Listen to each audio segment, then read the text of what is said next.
그리스도인의 참된 매력은 어디서 오는가? 그리스도인의 참된 매력은 어디서 오는가라는 말씀으로 이 말씀을 듣고 나서 이렇게 해야 참된 매력이 오는구나 라는 것을 정리하고 이해하고 또 적용할 수 있기를 바랍니다. 그리스도인의 참된 매력은 어디서 오는가? 거의 공통적인 세상 사람들의 의견은 그리스도인들이 별로 매력적이지 않다라는 것이죠. 교회 다니면서도 이기적이라는 박한 평가를 받고 있습니다. 크리스찬들이. 가장 고약한 집주인이 권사님이라는 말이 떠돌 정도로 교회 다니면서 뭔가 다를 줄 기대를 했는데 세상 사람들이 그렇게 기대했는데 그렇지 않다는 거죠. 직장에서 제일 손해보기 싫어하는 깍쟁이가 늘 주일날은 교회 다녀왔다고 얘기를 합니다. 학교 다닐 때 깜짝깜짝 놀라는 일이 있었는데 얼굴이 어둡고 칙칙하고 그늘져 있는 친구들, 알고 보니 교인이었어요. 반면에 밝고 해맑고 싱글벙글 그런 친구들은 교회 안 다니는 친구들이었습니다. 이건 거꾸로 된 거죠. 크리스찬들의 매력은 기쁨과 평강인데 즐거움인데 오히려 세상 사람들이 성령 충만의 그 열매를 보여주고 있다니 너무 안타까운 현실이 아니겠습니까? 사귀는 나이가 되었는데도 교회 다니는 친구들은 매력이 없습니다. 밥 한 번 사지를 않아요. 세상 친구들은 술도 잘 사. 이번엔 내가 낼게 하면서 아주 호탕하게 그러면서 막 친구를 삼아요. 근데 교인들은 구두끈을 메고 있어요. 운동화끈을 메고 있어요. 결제할 때. 하나님은 크리스천들이 그리스도의 향기를 세상에 드러내도록 충분한 자원과 영적인 블레싱을 이미 제공해 주셨습니다. 그러나 우리의 정작 관심이 엉뚱한 데 있는 것은 아닌지 돌아봐야 됩니다. 이 시대의 교회를 보십시오. 여러분, 제자들하고 좀 비슷해요. 제자들이 누가 크냐, 누가 더 잘났냐, 교회 와서도 누가 크냐 비교하고 자랑질을 합니다. 누가 더 복을 받았냐, 거기에 관심이 있어요. 그건 우리의 관심이지 주님의 관심도 아니고 세상 사람들의 관심도 아니에요. 뿐만 아니라 교회끼리도 서로 비교해요. 어느 교회가 좋냐, 우리 교회가 더 좋다. 주님 자랑하지 않고 예수님 자랑하지 않고 교회 자랑만 하는 교회 자랑만. 그러니까 상대적으로 형제 교회들은 나빠지는 거예요. 한 교회가 뜰수록 다른 교회들은 우중충해지는 거예요. 어떤 부모가 자녀 하나는 깎아내리고 깎아지고 한 자녀만 높아지는 그거를 기뻐하는 부모가 어디 있겠습니까? 근데 한국 교회가 그런 부분이 있어요. 안타까운 일이죠. 세상 사람들은 그런 것에 진정한 매력을 느끼지 못합니다. 이유가 뭘까요? 오늘 이 말씀을 통해서 요한 1서는 진정한 그리스도인들의 매력이 어디서 나오는가를 분명히 우리에게 알려주고 있습니다. 그렇다면 사랑하는 성도 여러분, 그리스도인의 참된 매력은 어디서 나옵니까? 그리스도인의 참된 매력은 어디서 나옵니까? 한번 따라 하시겠습니다. 그리스도의 사랑이 완전해질 때 참된 매력이 우리 안에서 나오는 거예요. 그리스도의 사랑이 언제 완전해지느냐? 우리 안에서 완전해지는 겁니다. 우리와 함께 우리에게 완전해지는 거죠. 17절 말씀이 그 말씀입니다. 시작. 이로써 사랑이 우리에게 온전히 이루어진 것은 우리로 심판날에 담대함을 가지게 하려 함이니 주께서 그러하신 것과 같이 우리도 이 세상에서 그러하니라. 최후 심판날에 담대할 수 있는 사람이 몇이나 되겠습니까? 여러분, 그리스도의 심판대 앞에 우리가 설 때 불꽃 같은 눈으로 주님의 눈빛을 딱 우리가 마주치는 순간 죽었다 이런 생각이 나지 않을까요? 이거 다 안다, 하나님이 내 죄를 다 안다 이러면서. 그때 담대한 사람이 있대요. 유일하게 한 부류가 있대요. 그건 뭐냐면 그리스도의 사랑을 온전히 이룬 사람이에요. 그런 사람은 어떤 사람이냐면, 여러분 잘 읽어보십시오. 원문에는 그냥 사랑이라고 나오지 않아요. 그 사랑이라고 나와요. 그라는 정관사가 붙어 있어요. 그리고 우리와 함께라는 전치사, 함께 전치사가 쓰여져 있어요. 그리고 번역을 하고 나니까 이해가 안 되니까 이제 우리에게 이런 식으로 번역을 했는데 우리와 함께입니다. 그 사랑이 우리와 함께, 중요한 건 완성된다는 거예요. 완성되어진다. 이게 완료된다. 예수님이 십자가에서 달려 돌아가실 때 다 이루셨다. 이런 거랑 비슷한 표현입니다. 그러니까 그 사랑이 우리에게 완성될 때, 우리의 안에서 또 우리와 함께 우리들과 함께 교회 공동체와 함께 그 사랑이 완성되어질 때에 그리스도께서 재림하시는 심판 때 그 백보자 심판 앞에서도 우리는 담대할 수 있다 이 말이에요. 그 정죄와 심판을 두려워할 필요가 없다는 거죠. 아가페 사랑이 예수 그리스도의 사랑이 우리와 함께 완성되었기 때문입니다. 여러분, 이 완성됐다. 왜 우리가 필요하죠? 우리와 함께 완성됐다는 게 왜 필요합니까? 그리스도의 사랑 자체가 이미 여러분 불완전합니까? 완전하잖아요. 그리스도의 사랑 자체는 완전한 거예요. 이 의미는 그리스도의 사랑 자체가 불완전하다는 뜻이 아니라 그 사랑이 우리와 함께 우리 안에서 신자를 통해서 성취될 때 이것이 완전해진다는 의미예요. 그 의미는 어떤 명의의 의술이 완전해. 다 박수 쳐줘. 근데 더 완전한 게 뭔지 아십니까? 그가 제자를 길렀어요. 그 의술을 전달했어요. 그래서 그 제자 역시 스승처럼 불치병 환자를 그 의술을 써서 고치기 시작할 때, 저 스승의 의술은 완전하다. 이렇게 판명이 되지 않겠습니까? 마찬가지입니다. 예수 그리스도의 사랑, 완전하죠. 그러나 그것이 제자인 우리에게서 우리와 함께 우리 공동체, 이 교회 공동체를 통해서 또 실현되기 시작할 때 그거는 진짜 완전합니다. 그래 우리와 함께 완성되어야 된다는 의미입니다. 여러분 표준 세변역으로 17절을 다시 한번 볼까요? 시작. 우리가 이렇게 담대해지는 것은 그리스도께서 사신 대로 우리도 이 세상에서 그대로 살기 때문이다. 쉽게 얘기해서 예수님처럼 살기 때문에 우리가 담대할 수 있고 그 원천은 그리스도의 사랑이 그 사랑이 우리에게 완성되었기 때문이다라는 얘기입니다. 그러니까 학자들은 이거는 천국 가서 되는 거 아닌가 이렇게 좀 설왕설래해요. 그런데 이거는 현재를 얘기하는 거예요. 이 땅에서 여러분 우리도 그리스도처럼 살 수 있다. 그리스도께서 사신 대로 우리도 이 세상에서 살 수 있다. 그 얘기를 지금 하고 있는 겁니다. 요한은 모든 참된 그리스도인에게 발견되어야 할 특징, 그것은 예수님 같다라는, 예수님과 닮았다라는 그 목적인 거죠. 하나님이 그것을 보고 싶어 한다는 거예요. 우리 옆에 분에게 예수님 같습니다. 쳐다보지도 않잖아요. 쳐다보지도 않아. 예수님 같습니다. 이게 나와야 됩니다. 사랑의 목적이, 우리는 뭡니까? 신앙의 목적이 뭐죠? 신앙의 목적이? 신앙의 목적은 주일성수예요.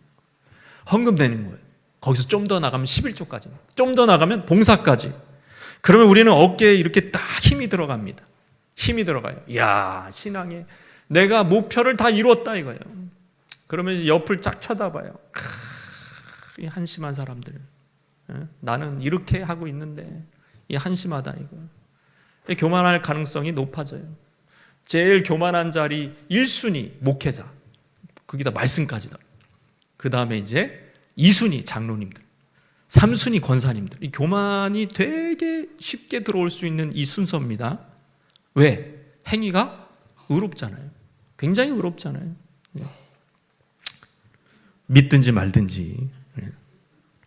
여러분, 하나님 원하시는 게 그런 걸까? 저도 저한테 질문을 하는 거예요. 그걸 원하시는 걸까? 내가 지금 종교적인 열심, 그 형식을 잘 지키는 것이 그것이 완성인가? 아니라고 얘기하죠. 그게 아니고 그 사랑이 우리와 함께 내 안에서 완전해지는 거, 그게 하나님 원하시는 거예요. 그 사랑이 완전해지는 거. 그게 하나님의 뜻입니다.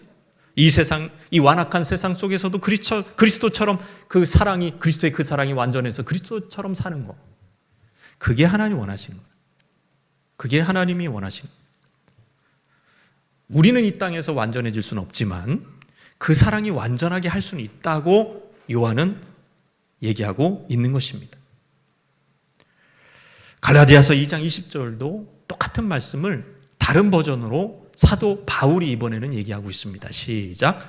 내가 그리스도와 함께 십자가에 못 박혔나니 그런즉 이제는 내가 사는 것이 아니요 오직 내 안에 그리스도께서 사시는 것이라. 이제 내가 육체 가운데 사는 것은 나를 사랑하사 나를 위하여 자기 자신을 버리신 하나님의 아들을 믿는 믿음 안에서 사는 것이라.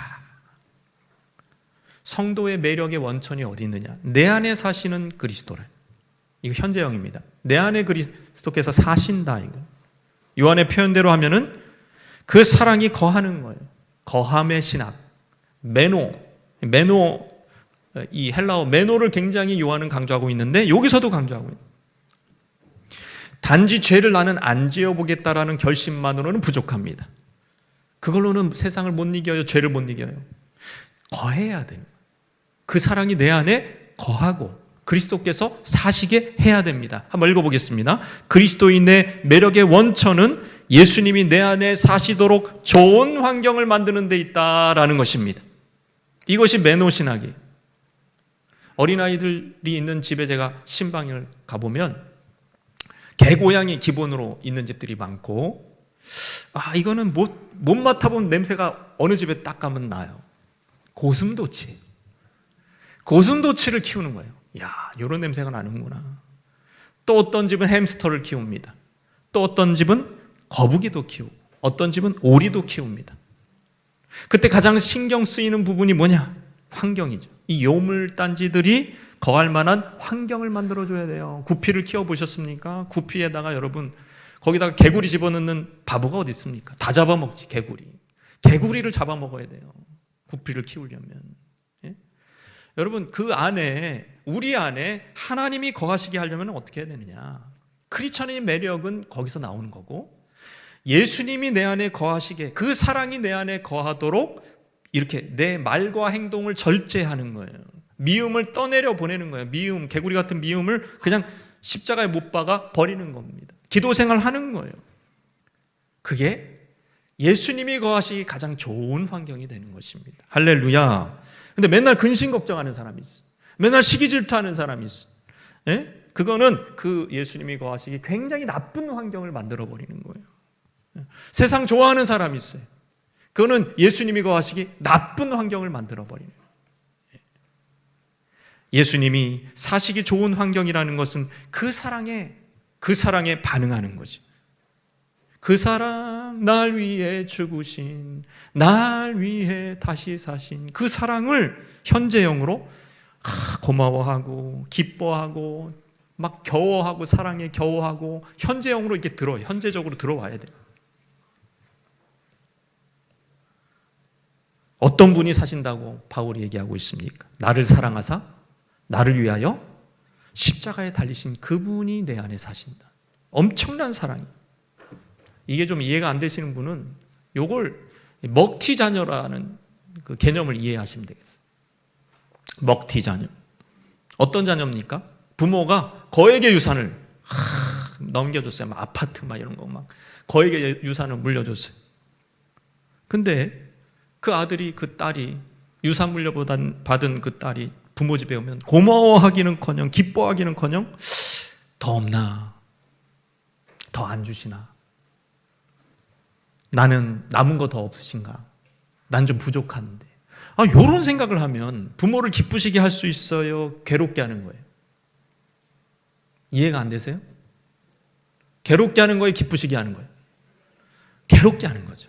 근데 우리는 거액의 유산, 그 이상으로 십자가의 사랑을 이미 받았단 말이죠. 그 사랑이 이미 거하는데 더 없나? 주위를 둘러보면서 저 사람이 나보다 더 잘 됐는데.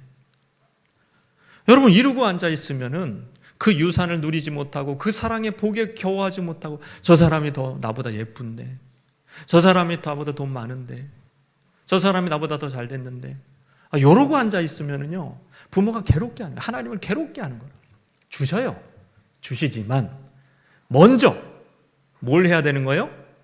그리스도의 사랑에, 그 사랑에 감사하고 감격하고 날마다 찬양이 나오고 기쁨이 나오고, 야, 하나님이 내 죄를 용서해 주신 그 사랑이 얼마나 큰가. 이게 현재형으로 와 닿아야 돼. 그 사랑에 반응을 해줘야 되는 거예요. 그래서 그분이 사시는 거죠. 그 사랑이 온전히 우리 안에 거하기 시작할 때 그리스도를 닮는 것은 시간 문제예요. 점점 닮아갈 수밖에 없습니다. 두 번째, 그리스도인의 참된 벼락은 어디서 오느냐? 따라하시겠습니다. 형벌에 대한 두려움이 없어질 때, 형벌에 대한, 사람이 죄를 지으면 형벌 의식이 생겨요. 죄의식이죠. 형벌 받겠구나, 벌 받겠구나. 그런 두려움이 사라질 때 매력이 나온다. 평안이 대체하기 때문에. 18절이요. 사랑 안에 두려움이 없고 온전한 사랑이 두려움을 내쫓나니 두려움에는 형벌이 있습니다. 두려워하는 자는 사랑 안에서 온전히 이루지 못하였느니라. 이 적용주석이라고 있어요. 영어 성경에 그거대로 한번 읽어보겠습니다. 하나님의 온전한 사랑이 두려움을 집 밖으로 몰아내며 모든 공포를 쫓아낸다. 이게 두려움 하면은 하나님을 경외하는 좋은 두려움이랑 이게 좀 헷갈리니까 공포라고 표현한 공포, 이게 더 맞아요. 온전한 사랑이 두려움을 집 밖으로 내쫓아버린, 모든 공포를 쫓아내버린. 사랑은 본질적으로 두려움을 추방합니다. 여러분, 두려움과 사랑은 공존할 수 없어요. 두려움이 있는 곳에 사랑이 없어요. 사랑이 있는 곳에 두려움은 없는 거예요. 우리의 심판날에 담대할 수 있는 것, 이 두려움이 떠나갔다. 그리스도의 사랑으로 두려움이 떠나간 거예요. 두려움에는 형벌이 있기 때문에. 여러분, 두려움의 성경적인 정의는 형벌에 대한 반응인데요, 두려움에는 형벌이 있습니다. 두려움이라는 헬라어 포보스는 노예가 상전을 두려워할 때 쓰이는 단어입니다. 노예가 상전을 두려워해요. 소유물이에요. 신분이 노예예요. 언제나 두려워, 상전이. 게다가 실수까지 했어. 죄까지 지었어. 더 두려워, 더 두려워. 여러분, 인간 사회에서도 죄를 지으면 형벌에 대한 두려움을 의식하는 것처럼 하나님께 죄를 지을 때 형벌 의식이 얼마나 더 크냐는 거예요. 교회를 쟁일 섬기는데도 몇 년을 제가 어떤 분을 봤는데 얼굴이 어두워요. 우리 교회 얘기가 아니고 얼굴을 어두워요. 늘 근심하고 다녀요. 왜 이렇게 저러고 다니시지? 보니까 이제 몰래 죄를 짓고 있어요. 몰래 죄를 짓고 있어요. 그거는 그렇게 어두운 거야, 얼굴이. 형벌, 벌 받겠구나. 이런 게 이제 있는 거죠. 에덴에서 범죄한 인간의 첫 번째 반응이 바로 두려움이었던 거죠. 내가 두려워하여 숨었나이다. 아담의 고백입니다. 여러분, 죄와 벌, 거기에 따른 두려움, 이 세 가지가, 이 삼겹줄이 우리를 꽁꽁 묶는 겁니다. 죄가 먼저 들어와. 그러면은 벌이 생각나. 그러면은 두려움이 들킬까. 그래서 세상 사람들도, 안 믿는 사람들도 안 좋은 일 하나 생기면 내 죄 때문이구나. 집안에 안 좋은 일이 생기면 내가 죄를 당한다는 말을 씁니다. 우리 안에 두려움이 있는지 한번 살펴보시길 바랍니다. 어떤 두려움이 있는지. 여러분, 하나님의 형벌, 첫 번째 형벌은 지옥이 아니에요. 가인을 보세요. 죄를 지었을 때, 죄 가운데 그가 살고 있을 때 하나님의 첫 번째 형벌은, 따라해볼까요? 하나님의 부재감. 안 계신 것 같아요. 안 느껴져, 하나님이. 부재감입니다. 그러니까 가인에게 첫 번째 내렸던 형벌은 예배를 안 받으셨어요. 그러니까 이게 지금 아벨의 예배와 가인의 예배는, 여러분, 가인이 직관적으로 알았어요. 내 예배는 안 받으시네? 왜냐하면 뭔가 가시적으로 달랐어요. 아벨의 예배는 축제 분위기예요. 아벨은 처음에는 막 죄책감에 사로잡혀서 죄의식을 가지고 이 양의 피를 드리면서 내 죄를 용서해 주십시오, 이런 식으로 나갔는데, 마지막에는 축제가, 기쁨에 막 춤이 막 불이 떨어지는 불쇼가 나왔을지도 몰라요. 성경에는 안 나왔지만. 근데 가인도 예배 드렸거든요. 썰렁합니다. 아무런 느낌이 없습니다. 예배 피곤합니다. 그냥 빨리 끝났으면 좋겠다. 가인의 예배예요. 아무 감동이 없어요. 가시적인 표적도 없어요. 용서의 확신도 없어요. 기쁨도 없어요. 그게 가인의 예배예요. 하나님의 임재, 눈물 콧물 흘리며 하나님의 임재는커녕, 왜 그럴까요? 가인이 죄가 있어서. 죄가 있으니까 예배가 감동이 안 되는 겁니다. 왜? 자녀가 너무나 사랑스럽지만 사랑해주고 보호해주고 막 그냥 꿀이 떨어지고 너무너무 좋아해 주는데 자녀가 계속 그럴수록 타락해. 상습적인 거짓말을 하고 도박을 하고 계속 카드빚을 짓고 계속 마약까지 손을 댄다면, 여러분, 그 사랑을 철회하죠.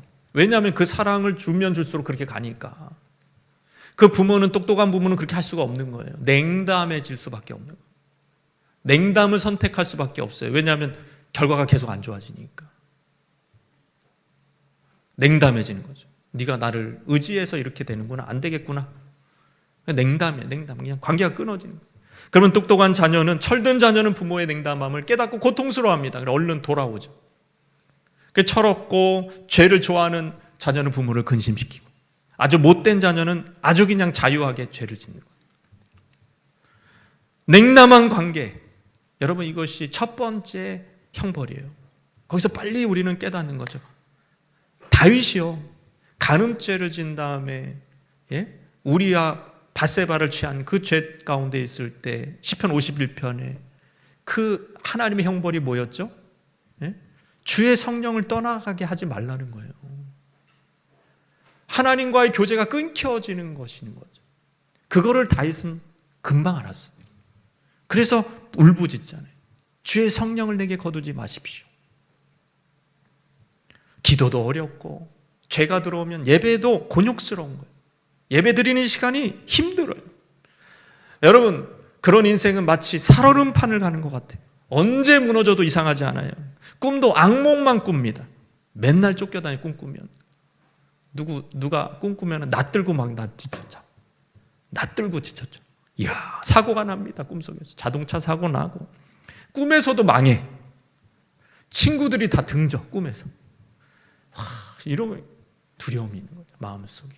깊은 무의식 속에 평안이 없고 두려움이 있는 거예요. 한 번도 아니고 자주 그런다면 빨리 이 두려움의 원인을 제거해야 돼요. 사랑 안에는 두려움이 없습니다. 형벌에 대한 두려움 없이, 여러분 두려움이 내쫓겨 나가면 사랑과 평안이 깃들게 되는 것이죠. 그게 우리 크리스찬의 매력이 되는 것입니다. 매력이 되는 것이죠. 존 웨슬레가 모라비안 교도들이 그 폭풍우 가운데 배가 휘청거리고 곧 꼬꾸라지는 판에도 하나님을 예배하고 두려워하지 않고 거기서 하나님을 경외하고 찬양하는 모습을 보면서 그냥 거기서 터닝 포인트가 거기서 생긴 거죠. 그게 매력이에요. 크리스찬의 매력. 두려움이 아니라 담대함입니다. 그 담대함은 기도를 통해서 나타납니다. 담대하게 하나님 앞에, 요한일서에도 자주 나타나요. 기도가 담대해. 막힘이 없어요. 기도가 그렇게 제약이 없습니다. 어린아이처럼 담대하게 구합니다. 의심하지 않고 구합니다. 그런 식으로 표현이 되는 거예요. 사랑의 교제 회복하시기를 주님의 이름으로 축원합니다. 사랑스러운 사람은요, 사랑의 관계는 자꾸 보고 싶어요. 자꾸 만나고 싶어하고 자꾸 그 소리를 듣고 싶어요. 그 음성을 듣고 싶어한다. 그 말을 듣고 싶어한다. 그게 사랑의 관계거든요. 우리가 하나님 앞에 두려움이 사라지면 그런 관계가 회복이 돼요. 따분하지 않습니다. 절대로. 여러분, 주님과의 관계가 따분한 분들 계십니까? 뭐 성경 읽어야 되고 기도를 억지로 해야 되고 졸려 죽겠는데 힘들어. 그 사랑을 잘 모르는 거예요. 사랑의 관계. 얼마나 주님이 나를 사랑하지. 꿀이 뚝뚝 떨어져 하나님이 나를 사랑하시는 그 사랑이 두려움은커녕 너무너무 그 마음속에 사랑으로 충만해집니다. 그럼 이것이 우리가 세상으로 나아가는데 준비하는 매우 중요한 작업이라는 이 수직적인 관계, 두려움이 사라지시기를 주님의 이름으로 축원합니다. 그러니까 하나님 앞에서는요, 언제든지 달려가서 안길 정도의 순수한 어린아이 같은 마음을 가지고 있어야 돼요. 그게 영성이에요. 하나님 앞에서. 하나님 하면서 언제든지 하나님께 안길 수 있는 그런 이제 빛 가운데 살아야 됩니다, 여러분. 빛 가운데. 그렇지 않고 하나님 앞에 나가려고 하는데 뭐가 딴 게 생각나. 그래, 내가 잘못했지. 내가 술 먹고 실수했지. 내가 누구한테 욕을 했지. 내가 사기를 쳤지. 내가 엉망진창으로 살았지. 이런 게 자꾸 생각나면 안 돼요. 빨리 털어버리고 딱 하나님 하면은 어린아이 같이 딱 하나님 앞에 품에 안길 수 있는 그 마음이 되기를 주님의 이름으로 축원합니다. 거기서 매력이 나오는 거예요. 크리스찬의 매력이. 마지막, 그리스도인의 참된 매력은 어디서 나오는가? 따라 하시겠습니다. 상처와 거절감을 극복할 때 여러분, 하나님의 용서, 그 사랑으로 말미암아 우리가 먼저 그 거절감을 극복할 때 이 수직적인 이 관계가 회복될 때 이제 수평적인 관계도 회복되기 시작한다는 얘기입니다. 4장 20절 말씀, 중요한 말씀이죠. 시작. 누구든지 하나님을 사랑하노라 하고 그 형제를 미워하면 이는 거짓말하는 자니 보는 바 그 형제를 사랑하지 아니하는 자는 보지 못하는 바 하나님을 사랑할 수 없느니라 그랬어요. 하나님에 대한 사랑은 형제 사랑으로 표현돼야 하는데, 만약 어떤 사람이 나 하나님 사랑해 말은 하는데 실제로 동료 그리스도인들을, 형제를 사랑하지 않아, 그거는 거짓말쟁이다, 이 뜻입니다. 요한은 인간을 사랑하는 것이 하나님 사랑하는 것보다 쉽다 어렵다? 이게 무슨 논리입니까? 쉽다 어렵다? 아니, 여기서 바로 답이 나와야 되는데. 따라해봅시다. 쉽다. 이게 우리 생각하고 다른 거예요. 요한의 논리는 인간의 생각하고 다른 거예요. 쉽다는 얘기입니다, 이게. 하나님 사랑하는 것보다 보이는 인간 사랑하는 것이 쉽다는 게 요한의 논리라고요.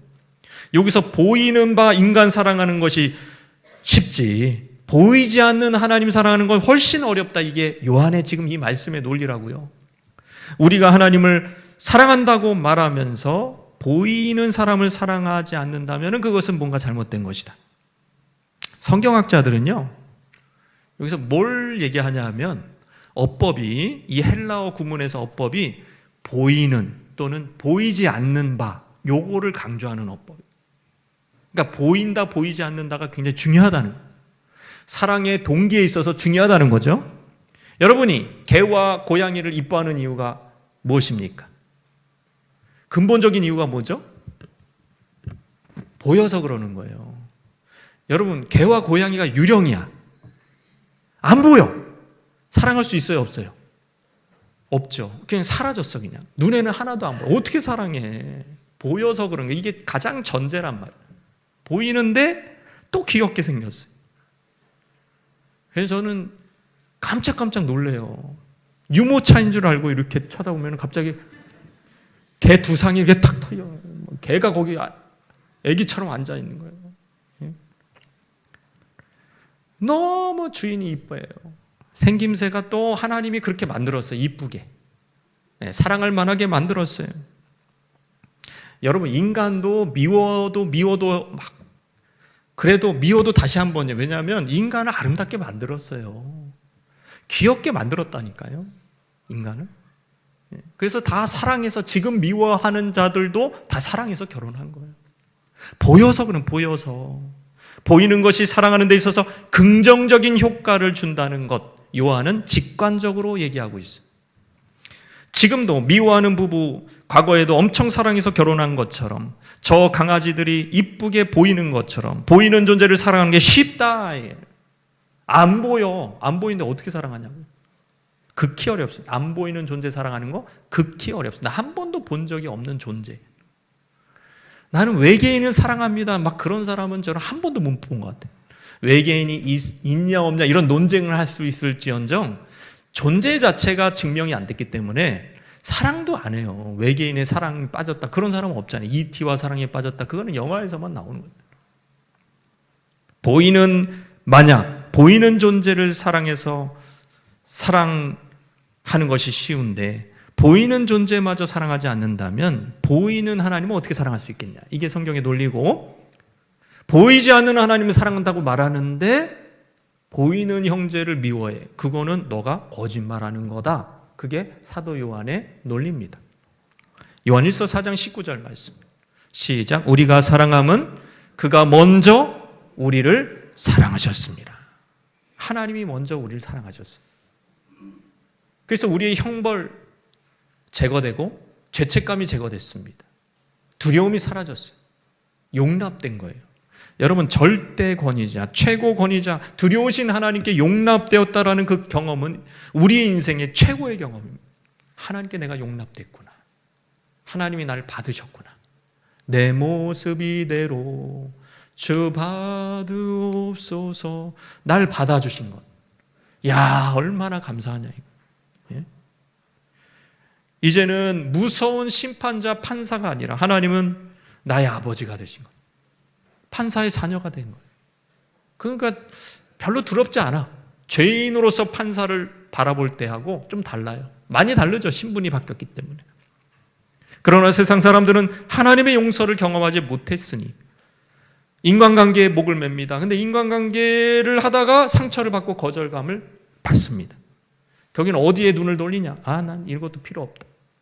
이런 것도 다 쓸데없다. 애완용에 반려동물에다가 목숨을 거는 거예요. 왜? 얘네들은, 이 아이라고 표현을 하더라고요, 요즘에는. 이 아이들은 먹을 것만 잘 챙겨주면 거절하지 않아요. 잘 챙겨줍니다. 먹을 것만 제때 주고 물도 제때 주면은 언제든지 주인을 반겨요. 언제든지. 사람은 그렇지 않잖아요. 거기에 창조주 하나님의 형상의 부스러기가 거기 개나 고양이나 이 피조물에 좀 섞여 있어요. 약간 부스러기가 남아있기 때문에 거기서 사랑과 용납을 경험하는 거라고 저는 신학적으로 그렇게 판단을 하고 있습니다. 그러나 그들은 진짜 하나님을 만나지 못했어요. 여러분, 제 인생 최고의 날 뽑으라면 한 진짜 3순위 안에 드는 게 뭐냐면 그 하나님의 용납을 경험했을 때, 20살 때 하나님의 용서, 하나님의 용납. 그러니까 그때의 느낌이 내 머리, 이 꼭대기 머리털부터 발끝까지 다 하나님이 용납해 주셨구나. 나를 너무 사랑하는구나. 요거를 다 경험했을 때 이 세상이 확 바뀌더라고요. 율법주의의 틀을 벗어버리고 하나님이 나를 온전히 받으셨다. 그때 그냥 어린아이처럼 기쁘더라고요. 그 용납입니다. 하나님으로부터 받은 용납은 인간관계에도 적용이 되기 시작해요. 왜냐하면 근원적인 두려움이 떠나가기 때문에. 여러분, 덜 무서운 인간관계에 거절감, 실패, 상처 이런 것들이 깊이 들어가지 않아요. 굉장한 갑옷을 입고 있기 때문에 심리적으로요. 사람은 어떻습니까?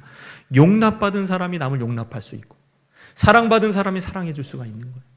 내가 나를 용납하지 못했는데 어떻게 다른 사람을 용납할 수 있겠습니까? 다른 사람을 요만큼도 용납 못하니까 막 다른 사람을 이 가족이죠. 특별히 막 가둬. 자유가 없고 용납을 전혀 안 해줘. 그러니까 자기가 용납이 안 된다는 얘기예요. 그 얘기는. 내가 용납이 내 자신을 용납하지 못하고 있다는 얘기죠. 굉장히 비난을 많이 하는 사람, 스스로 자기를 먼저 비난하고 있다는 얘기입니다. 그 얘기가. 그러니까 남한테도 당연히, 그것도 가족한테도 그렇게 하는 거죠. 나를, 내 스스로 내 영혼을 비난하고 있으니까 그게 이렇게 툭툭 튀어나오는 거야, 말로. 다른 사람도 용납이 안 되는 거예요. 그러면 우리는 이제 착각을 하죠. 나한테만 저러는구나, 저 사람이. 날 미워하는 거야. 근데 그 사람은 늘 그래. 어디서나 그래요. 용납 안 해준 사람은 다른 데서도 그러고 비난하는 사람은 누구에게나 그럽니다, 여러분. 그게 원리예요. 근데 하나님의 사랑을 경험한 사람은 거기서부터 근원적인 아버지 사랑이잖아요. 용납이 경험됐기 때문에 여러분, 거기서 이제 다른 사람, 못난 사람, 부족한 사람을 용납하기 시작하는 거죠. 거기서 그리스도의 사랑이 거기서 흘러나오는 거예요. 거기서 그리스도인의 매력이 거기서 흘러나오는 거예요. 가정에서, 학교에서, 일터에서 사랑에 목마른 사람들이 부지기수입니다. 그때 우리는 두려움 없이, 형벌에 대한 두려움도 없고, 그죠? 죄 용서 받았고, 그죠? 마음에 평안이 있고, 감사가 있고, 사랑이, 그 사랑이 머물러 있는, 그 사랑을 나눠줄 수 있는 줄 믿습니다. 그것이 우리의 매력이다. 영국의 급속한 산업혁명의 결과 도시 빈곤, 양극화, 도덕적 타락, 우리나라도 경험했지만 이런 것들이 사회를 그늘지게 했습니다. 그때 하나님이 하나님의 사람들을 일으켜 세웠는데요. 대표적인 사람이 존 웨슬리. 그 사람은 광부 농민 노동자에게 가서 교회를 세웠어요. 윌리엄 부스라는 사람, 구세군의 창시자. 저 사람이죠. 이 사람이 구세군의 모토가 뭔지 아십니까? 누구든지 구원받을 수 있다. 이게 모토였어요. 누구든지 구원받을 수 있다. 예외 없이. 저기 사창가의 창녀도 구원받을 수 있다. 저기 술집에 저 사람도 구원받을 수 있다. 저 빈민가에 있는 사람들도 구원받을 수 있다. 그래가지고 다 이 구세군들이 파고든 것이 사회의 그늘진 곳으로 파고든 거예요. 거기서 사회는 반응하기 시작했습니다. 존 웨슬리 사역도 광부들이 반응하기 시작했어요. 그리스도인들이 매력적으로 보이는 거죠. 그리고 그들을 용납할 만한 충분한 사랑이 그들에게는 있었습니다. 그랬더니 죄인, 세상에서 나고자, 실패자, 정죄당하는 사람들까지 품을 수가 있었던 것이죠. 윌리엄 부스는 유명한 말을 남겼습니다. 교회는 세상을 안전하게 만드는 방주가 아니라 어둠 속으로 돌진하는 구명선이 되어야 한다. 많은 교회가 방주예요. 일로 들어와라. 그럼 편하게 예수 믿다가 천국 간다. 여러분, 그게 모토예요. 근데 윌리엄 부스는 말합니다. 교회는 그런 게 아니라 교회는 어둠 속으로 돌진하는 구명선, 구조선이 되어야 한다. 교회가 누구죠? 바로 여러분이죠. 우리가 교회예요. 여러분 한 분 한 분이 교회인데 나는 그냥 방주로 만족하고 있나요? 아니면 구명선으로 내가 나가려고 하나요?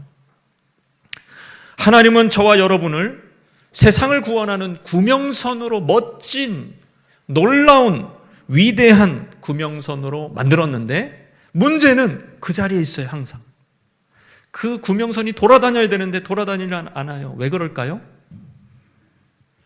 물이 없어요. 여러분, 배가 돌아다니려면 수량이 이렇게 진수식 그런 거 보면은 이렇게 물로 쫙 배를 내리잖아요. 물 속으로 들어가야 돼요. 바닷물이 완전히 이렇게 올라차야 됩니다. 넘치도록. 그러면은 배는 뜹니다. 그리고 마음껏 다닐 수가 있어요. 세계 방방곡곡. 가난한 사람들에게, 어려운 사람들에게, 상처받은 사람들에게, 세리와 창녀 같은 사람에게도 갈 수가 있는 거죠. 근데 크리스찬의 문제가 뭡니까? 수량이 없는. 그게 뭡니까? 그 바닷물이 뭡니까? 그리스도의 사랑이에요. 그리스도의 사랑이 넘치지 않는 겁니다. 그래서 우리도 역시 사랑을 달라고 자꾸 얘기하는 거예요. 교회 와서도 사랑을 달라고 얘기해요.